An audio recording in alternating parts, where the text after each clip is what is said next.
name's Maria. I work at the Wright Farms branch of Anythink Libraries. This week at Anythink, we're celebrating the natural world and all its many sights, sounds, and colorful characters.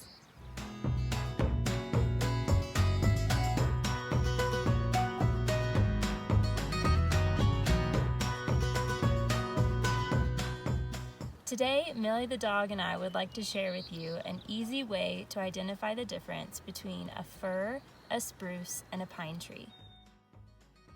Each of these is an evergreen tree, meaning they keep their needles all year long and shower our snowy Colorado winters with their deep green color.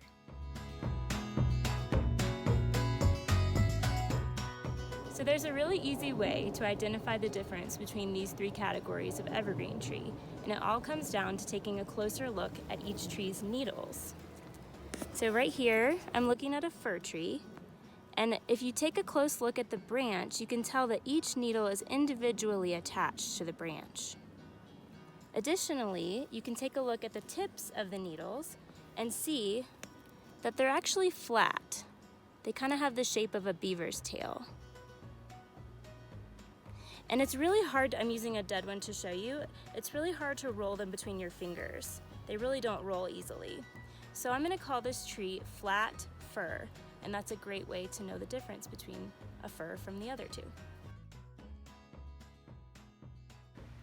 On this particular tree, different from the fir tree, if you take a close look at the needle from that angle, you can see that it's not quite flat and that it's easy to roll in my fingers. I like to call that square, right? Because it has kind of a rectangular prism of a shape. So we're gonna call it square spruce. So the last tree we're gonna identify today is a pine tree. Let's zoom in a little closer like we did before. So as you see, as opposed to each needle being individually growing off the branch, they're actually in little pods. And so they're together in a pair of two. So while I would tell you that it's easy to remember by the word pair pine, they actually sometimes grow in groups of 3 and 5 as well. So I want to challenge you to try to think of the word popular instead. So popular pine, and that's because they grow together rather than individually on the branch. And that's the easiest way to identify a pine tree.